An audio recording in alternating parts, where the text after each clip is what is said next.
اللہ صلی اللہ تعالی علیہ وسلم قال من رضی باللہ ربا وبالاسلام دینا وبمحمد نبیا وجبت لہ الجنہ۔ حضرت ابو سعید رضی اللہ تعالی عنہ آپ فرماتے ہیں کہ حضور نبی کریم رؤوف الرحیم علیہ الصلوۃ نے ارشاد فرمایا، جو شخص اللہ تعالیٰ کے رب ہونے پر راضی ہو جائے اور اسلام کے دین ہونے پر راضی رہے اور محمد صلی اللہ تعالیٰ علیہ وسلم کو نبی مان کر راضی ہو جائے، واجبت لہ الجنہ، اس کے لیے جنت لازم ہو جائے گی، جنت اس کے لیے ضروری ہو جائے گی، وہ جنت میں لازمی طور پر جائے گا۔ اور پیارے آقا علیہ الصلوۃ والسلام نے جب یہ ارشاد فرمایا تو حضرت ابو سعید آپ فرماتے ہیں فعجب لہ ابو سعید، کہ حضرت ابو سعید کو یہ بات بہت پسند آئی، فقال، اور عرض کی، عائدھا علیہ یا رسول اللہ صلی اللہ علیہ وسلم، عرض کرنے لگے یا رسول اللہ صلی اللہ علیہ وسلم ہمیں یہ بات پھر دوبارہ بیان فرمائیں، دوبارہ ہمیں یہ بتائیں۔ تو آپ علیہ الصلوۃ والسلام نے دوبارہ وہی بات بتائی کہ جو شخص اللہ تعالیٰ کے رب ہونے پر راضی ہو جائے اور اسلام کے دین ہونے پر راضی ہو جائے اور محمد صلی اللہ علیہ وسلم کو نبی مان کر راضی ہو جائے، اس کے لیے جنت لازم ہے،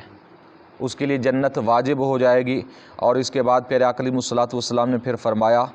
تیسری مرتبہ، یرفع بہا العبد مئۃ درجۃ فی الجنہ ما بین کل درجتین کما بین السماء والارض، اور ساتھ ہی فرمایا آپ علیہ الصلوۃ والسلام نے تیسری مرتبہ کہ ہاں جنت میں جو درجے ہیں 100 درجے ہیں، اور ہر دو درجوں کے درمیان آپ علیہ الصلوۃ والسلام نے فرمایا زمین و آسمان کے درمیان جتنا خلا ہے، فاصلہ ہے، اتنا جنت کے دو درجوں کے درمیان فاصلہ ہے۔ پیارے آقا علیہ الصلوۃ والسلام نے فرمایا جنت لازم ہو جائے گی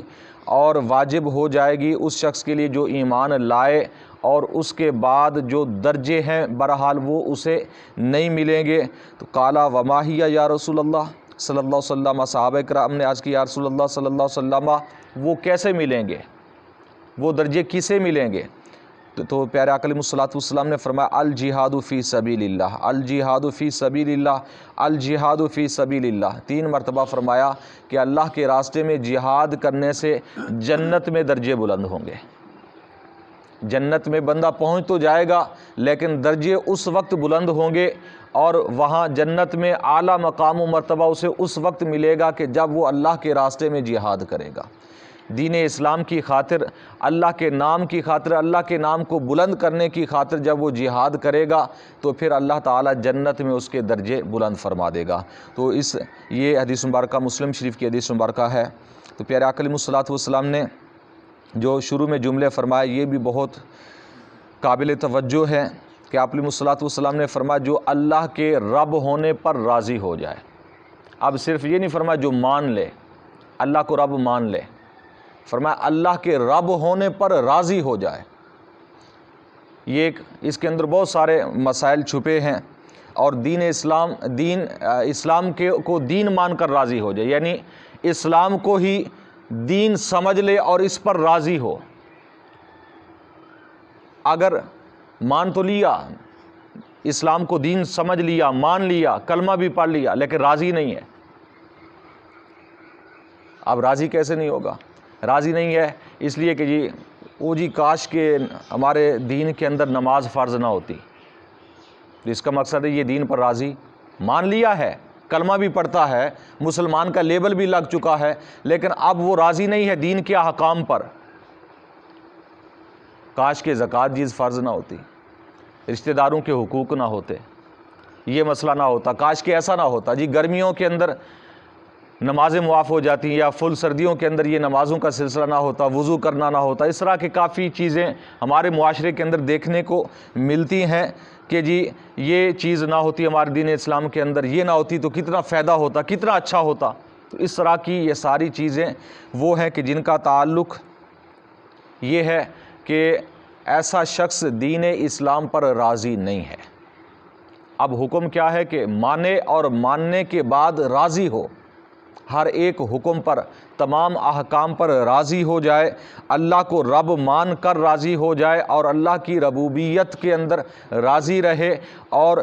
اسلام کو دین مان کر راضی ہو جائے اور محمد صلی اللہ علیہ وسلم کو نبی مان کر راضی ہو جائے، تو پھر وہ بندہ سچا مسلمان بن سکتا ہے۔ تو جب سچا مسلمان ہوگا تو پیارے آقا علیہ الصلوۃ والسلام نے فرمایا واجبت لہ الجنت، بہرحال اسے جنت ضرور ملے گی۔ ہاں جنت میں اگر پھر درجے چاہنے ہیں، پیارے آقا علیہ الصلوۃ والسلام نے فرمایا تو اس کے لیے تمہیں اللہ کے راستے میں جہاد کرنا پڑے گا۔ جہاد کرنے کے ذریعے اللہ تعالیٰ جو جتنا جہاد کے اندر آگے نکل جائے گا، جتنا زیادہ جہاد فی سبیل اللہ کرے گا، چاہے مال کے ساتھ کرے گا یا جان کے ساتھ کرے گا، اپنے نفس کے ساتھ کرے گا، جتنا زیادہ کرے گا اللہ تعالیٰ جنت میں اتنے درجے اس کے بلند فرمائے گا۔ تو یہ پیارے آقا علیہ الصلوۃ والسلام کے فرامین ذہن میں رکھنے چاہیے۔ اللہ تعالیٰ کی بارگاہ میں دعا ہے کہ نبی کریم صلی اللہ علیہ وسلم کے وسیلے